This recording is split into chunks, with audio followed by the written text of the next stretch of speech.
Hello दोस्तों, स्वागत है आपका हमारे इस चैनल पर। तो दोस्तों, आज मैं आपको एक बहुत ही फेमस और अच्छी पोयम पढ़ाने जा रहा हूँ। जी हाँ दोस्तों, वो पोयम है ऑन हिज ब्लाइंडनेस और इसको कंपोज किया है जॉन मिल्टन महोदय ने। तो दोस्तों, अभी तक आपने जहाँ भी ये पोयम पढ़ा होगा, आपको सही से समझ में नहीं आया होगा, क्योंकि आज मैं आपको पढ़ाऊँगा तो लाइन बाय लाइन आपको समझाने का प्रयास करूंगा दोस्तों। तो इस वीडियो को आपको पूरा देखना है दोस्तों। उम्मीद है आप ये पोएम आज से इस तरह पढ़ लेंगे ना कि दूसरों को भी आप पढ़ा सकेंगे। तो इसको पूरा देखना दोस्तों। तो ऑन हिज ब्लाइंडनेस जो पोएम है, इसको कंपोज किया है जॉन मिल्टन ने। तो सबसे पहले चलिए हम लोग इस पोएम को पढ़ने के पहले थोड़ा सा इस पोएम के बारे में जान लेते हैं, इसमें हम लोग को क्या पढ़ना है। ओके, तो इंट्रोडक्शन ऑफ द पोएम। सबसे पहले हम लोग थोड़ा सा इंट्रोडक्शन देखते हैं कि इस पोएम में जॉन मिल्टन साहब क्या बताना चाहते हैं। तो देखिए, इसको थोड़ा सा आप ध्यान से समझिए। मैं लाइन बाय लाइन आपको हिंदी बताने का प्रयास करूंगा। ओके, एक एक वर्ड की हिंदी बताऊंगा। Despite physicians warning. डिस्पाइट का मतलब के बावजूद। फिजिशियंस वार्निंग, फिजिशियन मीन्स एक डॉक्टर होते हैं। तो फिजिशियंस की वार्निंग के बावजूद, यानी कि फिजिशियन ने वार्निंग दी, चेतावनी दी, उसके बावजूद भी Milton went on working hard. Milton यानी जॉन मिल्टन कठिन परिश्रम करते रहे। जब डॉक्टरों को मिल्टन की आँख के बारे में पता चला, इनकी बीमारी के बारे में पता चला, तो डॉक्टरों ने चेतावनी की थोड़ा सा आप पोएम कम लिखो, थोड़ा सा अपने को आराम दो। लेकिन ये उनकी चेतावनी के बावजूद भी लगातार काम करते रहे। वेंट ऑन वर्किंग हार्ड, कठिन परिश्रम करते रहे। ड्यू टू एक्सेसिव लेबर, अत्यधिक काम करने के कारण या अत्यधिक मेहनत करने के कारण Milton lost his eyesight, Milton ने अपनी दृष्टि खो दी। बाय द एंड ऑफ 1652, 1652 के अंत तक, यानी 1652 के अंत तक मिल्टन अंधे हो गए। नाउ मिल्टन वॉज हार्डली 44, मुश्किल से अगर हम कहें तो मिल्टन 44 वर्ष के थे उस समय जब इन्होंने अपनी आई साइट खोई। मिल्टन डाउटेड, अब मिल्टन को डाउट होने लगा, संदेह होने लगा, वेदर की क्या ही would be in a position to continue writing poems और नॉट, कि क्या मैं अब अपनी जो पोएम लिख रहा हूँ इसको कंटिन्यू कर पाऊंगा या फिर नहीं। इनको डाउट होने लगा कि ऐसा ना हो कि हमारी पोएम जो लिखने की कला है ये धीरे धीरे समाप्त हो जाए। द प्रेजेंट सोनेट, ये जो सोनेट है जो मैं आपको आज पढ़ाने जा रहा हूँ, यानी कि ऑन हिज ब्लाइंडनेस, ये सोनेट है। ओके, जैसे पोएम के फॉर्म्स होते हैं, तो ये कौन सा है? सोनेट है। तो present sonnet reveals the conflict, ये जो प्रस्तुत सोनेट है ये रिवील्स, खोलता है, दिखाता है, द कन्फ्लिक्ट मतलब संघर्ष, एंड फियर्स और डर को, which were in the heart and mind of the poet, जो पोइट के माइंड में और हार्ट में है। ये जो सोनेट आज हम लोग पढ़ने जा रहे हैं, ये सोनेट संघर्ष और डर को दिखाता है, जो किसके दिल और दिमाग में है? पोइट के, यानी कि जॉन मिल्टन के दिल और दिमाग में जो संघर्ष और डर भरा हुआ है कि अब मैं पोएम कैसे लिख पाऊंगा, पोएम कंपोज कैसे करूंगा। तो यही चीज़ इस पोएम में दिखाया गया है। अल्टीमेटली, अंततः, the sonnet shows his unshakeable faith in God and Christianity, अंततः आपको पोएम यही दिखाएगी, his unshakeable, unshakeable faith means ऐसा फेथ, ऐसे विश्वास जो कभी टूटे ना। तो ये सोनेट क्या दिखाता है? कवि के विश्वास को दिखाता है, पोइट के विश्वास को दिखाता है। किसमें? गॉड में और क्रिश्चियनिटी में, यानी क्रिश्चियनिटी में और गॉड में इनका कितना विश्वास है, इस पोएम के माध्यम से हम लोग देखेंगे। अंधे होने के बावजूद भी ये पोएम लिखते रहे, तो इनका विश्वास है ईश्वर में कि अंधा होने से मुझ पर कोई फ़र्क नहीं पड़ने वाला है, मैं ईश्वर की सेवा करता रहूँगा। ईश्वर की सेवा क्या है? अपना काम करना ही ईश्वर की सबसे बड़ी सेवा है। तो अब हम लोग जाएंगे और लाइन बाय लाइन पोएम को पढ़ने का प्रयास करेंगे। और समझने का प्रयास करेंगे। बहुत ध्यान से दोस्तों इस पोएम को समझना है। Sonnet number 19, when I consider how my life is spent, by John Milton. यानी कि ऑन हिज ब्लाइंडनेस हम लोग पढ़ने जा रहे हैं लाइन बाय लाइन, तो इसको समझिए। When I consider how my life is spent, ere half my days in this dark world and wide. इन दोनों लाइनों का पहले मतलब समझ लीजिए। व्हेन आई कंसीडर, ये कौन कह रहा है? जॉन मिल्टन कह रहे हैं। व्हेन आई कंसीडर, जब मैं सोचता हूँ, समझता हूँ, विचार करता हूँ, हाउ, कि कैसे, माई लाइट इज स्पेंट, हमारी आंखें चली गई हैं। लाइट मीन्स यहाँ पर क्या है? हमारी दृष्टि, हमारी आंखों की रोशनी कैसे चली गई है, तो मुझे बहुत दुख होता है। ये अंधे होने के बाद ये पोएम लिखे हैं जॉन मिल्टन ने, तो वही बता रहे। When I consider how my light is spent, जब मैं कभी सोचता हूँ कि कैसे मेरी आंखों की रोशनी, मेरी आंखों की दृष्टि चली गई, तो मुझे बहुत दुख होता है। Era half my days, era मतलब पहले, हाफ का मतलब आधा, माई डेज मतलब मेरे दिन, यानी कि मेरे जीवन के आधे जीवन के पहले, यानी मेरा आधा जीवन भी अभी नहीं बीता, अभी मैंने आधा जीवन भी नहीं जिया है, उसके पहले ही चली गई मेरी आंखों की रोशनी। एरा हाफ माई डेज, मेरे जीवन के आधे समय के पहले ही मेरी आंखों की रोशनी चली गई। जब मैं सोचता हूँ तो मुझे बहुत दुख होता है कि कैसे, ये कैसे हो गया।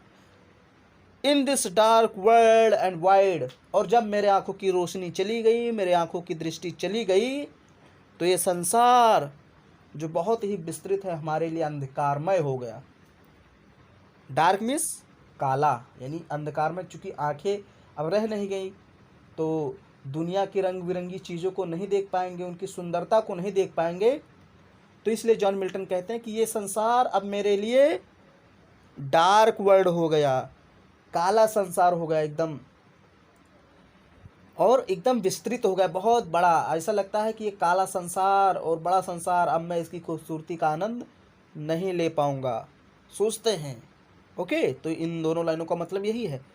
When I consider how my life is spent, era of my days in this dark world and wide, यहाँ पर जॉन मिल्टन साहब कहते हैं कि मैंने अपना आधा जीवन नहीं जिया, उसके पहले ही हमारे आंखों की रोशनी चली गई। ये गॉड से शिकायत करते हैं कि ये कैसे हो गया गॉड, मैं तो आपकी सेवा कर रहा था, और इस प्रकार ये संसार हमारे लिए अंधकारमय हो गया है और विस्तृत हो गया है।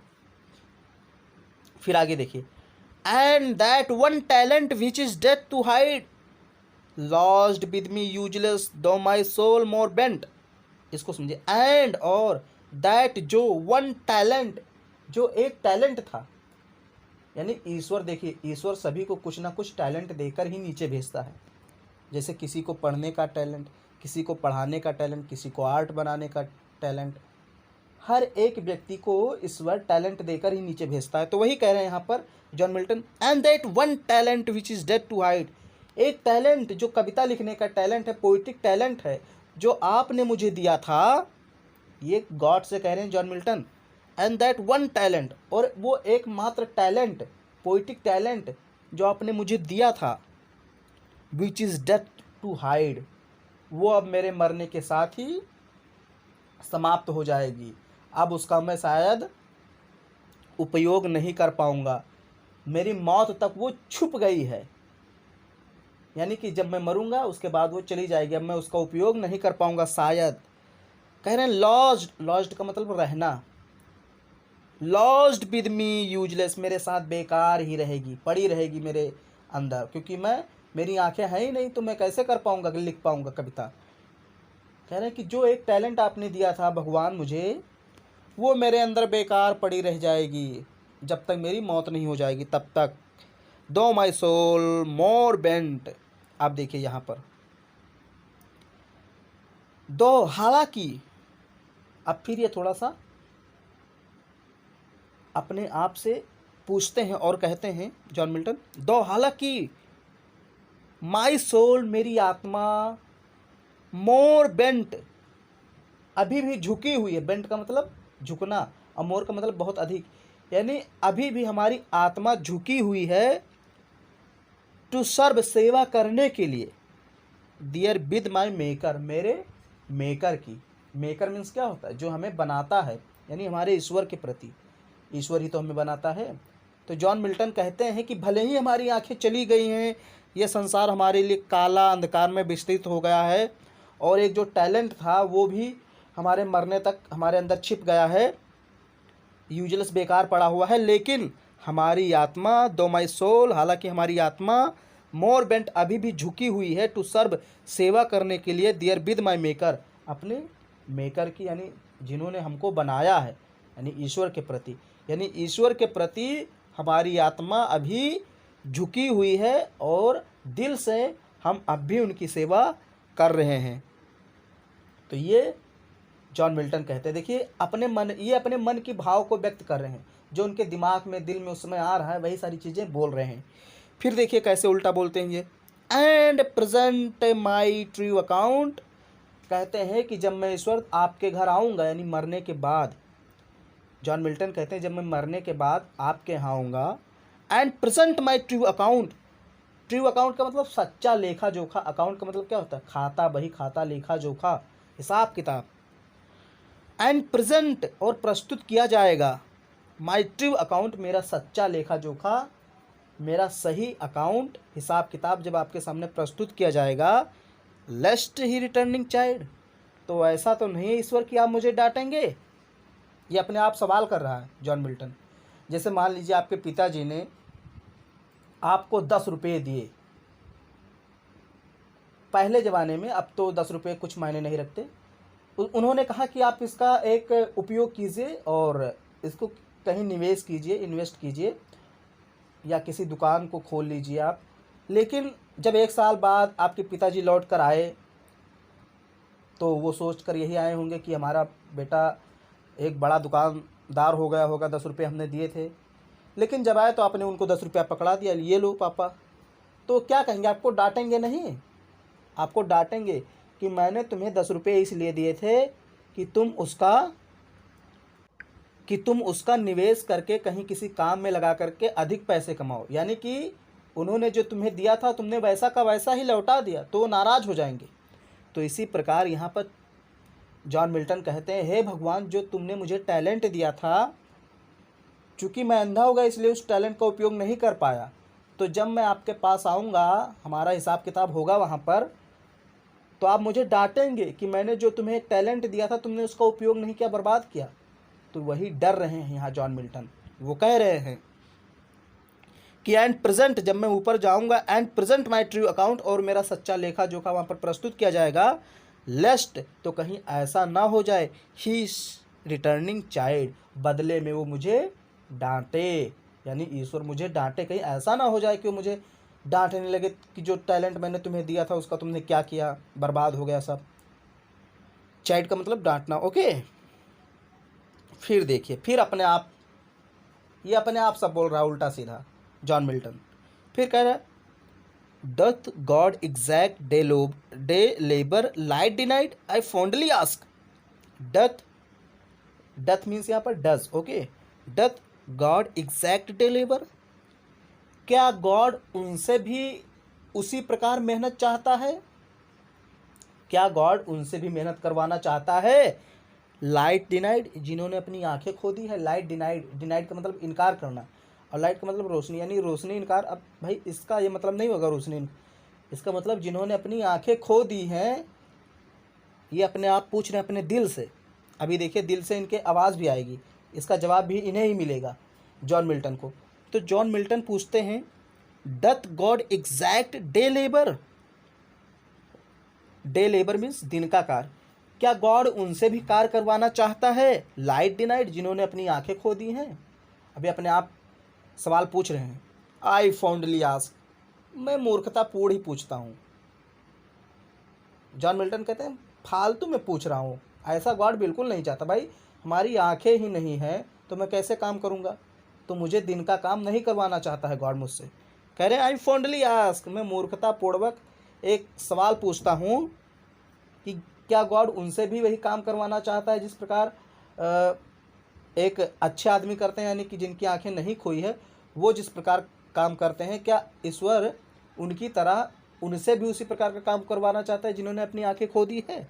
आई फोन्डली आस्क, मैं मूर्खतापूर्ण ऐसा सवाल कर रहा हूँ, ऐसा बिल्कुल नहीं है। बट पेशेंस, लेकिन जब उनका धैर्य, जॉन मिल्टन का धैर्य, उनका जो पेशेंस है, टू प्रिवेंट, रोकता है उन्हें रोकता है, कहता है ऐसा बिल्कुल नहीं है, गॉड ऐसा बिल्कुल नहीं चाहता है। दैट मर्मर, जो धीरे से, सून रिप्लाई, जल्दी से रिप्लाई देता है। उनका पेशेंस यानी उनका धैर्य, जॉन मिल्टन का धैर्य, टू प्रिवेंट, रोकता है कि ऐसे सवाल मत पूछो गॉड से। दैट मर्मर, और धीरे से फुसफुसा करके, सून रिप्लाइज, जल्दी से उत्तर देता है। ये उनके दिल की बातें हैं और खुद ही उत्तर वो प्राप्त कर लेते जॉन मिल्टन। जिससे होता नहीं, कभी कभी आदमी बड़बड़ाता रहता है, फिर उसका दिल कहता है नहीं ऐसा नहीं, ऐसा है। तो कहते हैं गॉड डज नॉट, ये देखिए डथ लिखा है, जहाँ पर आप डज बोल सकते हैं।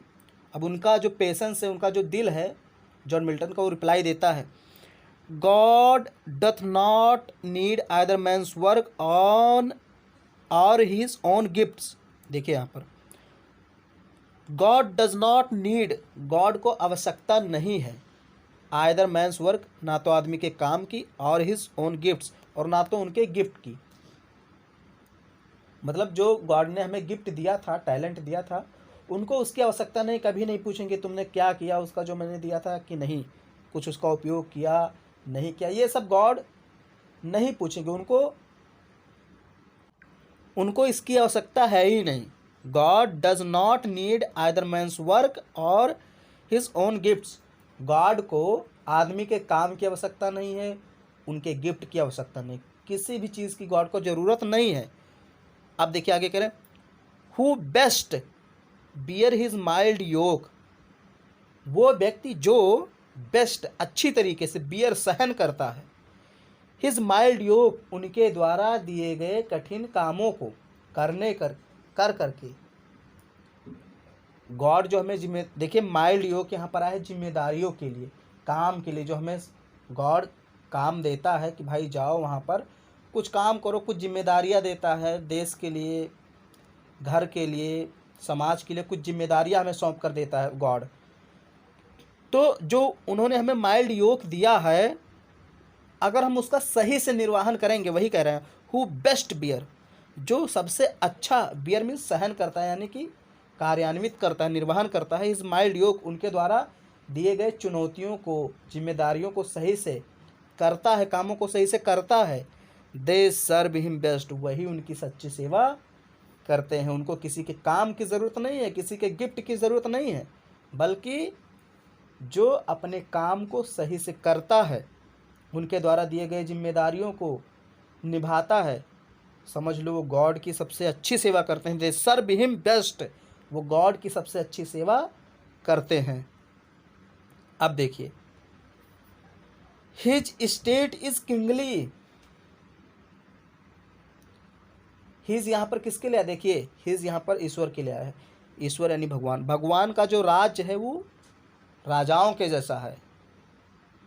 हिज स्टेट इज किंगली, उनका राज राजाओं के जैसा, महाराजाओं के जैसा है। थाउजेंड्स, हजारों, एट हिज बिडिंग, उनकी एक आज्ञा पर, स्पीड, तेजी से दौड़ते हैं, and post over land and ocean, और ज़मीन और आसमान को, समुद्र को, महासागरों को, सबको एक कर डालते हैं, विदाउट रेस्ट, बिना किसी रेस्ट के। समझिए इस लाइन को फिर से उसके बाद एक लाइन और है नीचे, इसको पढ़ा देता हूँ। They also serve who only stand and wait, लेकिन वो भी उनकी उतनी ही सेवा करते हैं जो खड़े रहते हैं और अपने बारी का इंतज़ार करते हैं। अब इसको समझ लीजिए, इन लाइनों को एक बार मैं फिर से समझा देता हूँ, धीरे से आराम से समझिए। हिज स्टेट इज किंगली, यानी ईश्वर का राज महाराजा के राज जैसा है, किंगली है, शानो शौकत से भरा हुआ है। जैसे राजा महाराजा का राज नहीं होता, साम्राज्य नहीं होता, वैसे ही ईश्वर का भी राज है, किंगली है। थाउजेंड्स, जैसे राजा के हजारों नौकर होते हैं ना, कि एक आज्ञा दिया राजा ने, सब दौड़ पड़ेंगे इधर से उधर, जो काम राजा कहेंगे सब कर डालेंगे, ऐसे ही ईश्वर का भी स्थान है। थाउजेंड हज़ारों एट हिज बिडिंग, ईश्वर की एक आज्ञा पर स्पीड तेजी से दौड़ते हैं। And post over land and ocean, land और ओशन यानी कि ओशन मीन्स समुद्र और लैंड मीन्स जमीन, यानी जमीन और समुद्र और आसमान को पोस्ट ओवर एक कर डालते हैं, मतलब दौड़ धूप कर पूरा एकदम एक कर डालते हैं। विदाउट रेस्ट, बिना किसी रेस्ट के। वो तो उनकी सेवा करते ही हैं जो उनकी आज्ञा का पालन करते हैं। अब यहाँ पर आपको यही समझाने का प्रयास कर रहा है कि जो ईश्वर की एक आज्ञा पर जमीन आसमान को एक कर डालते हैं वे देवदूत तो ईश्वर की सेवा करते ही हैं, और साथ ही साथ दे आल्सो सर्व, वे भी सेवा करते हैं। हु ओनली स्टैंड, जो केवल खड़े रहते हैं। एंड वेट, और अपने बारे की प्रतीक्षा करते हैं कि अभी ईश्वर हमको भी आज्ञा देगा। यानी कि ऐसा नहीं कि जो सिर्फ काम करते हैं वही ईश्वर की सच्ची सेवा करते हैं, जो खड़े रहते हैं और अपने बारी की प्रतीक्षा करते हैं वो भी ईश्वर की उतनी ही सच्ची सेवा करते हैं। इसलिए अपने बारी की प्रतीक्षा करो, ईश्वर सबको अवसर देगा। ओके दोस्तों, तो ये पूरी की पूरी पोयम थी, मैंने आपको पढ़ा दिया। उम्मीद है आपको पसंद आई होगी, और इसका एक्सप्लेनेशन भी मैं आराम से करा दूंगा, उसमें कोई दिक्कत नहीं, मैं लिखा भी दूंगा। तो उम्मीद है आपको वीडियो पसंद आए, इसको लाइक कीजिए, शेयर कीजिए, हमारे चैनल को सब्सक्राइब कर लीजिए अगर आप नए हैं तो। अगर आपके दोस्त पढ़ने वाले हैं तो उनको भी बता दीजिए इस चैनल के बारे में। तो ऐसे ही वीडियोज़ आते रहेंगे और मैं बनाता रहूँगा, आप पढ़ते रहिए। बहुत बहुत धन्यवाद दोस्तों।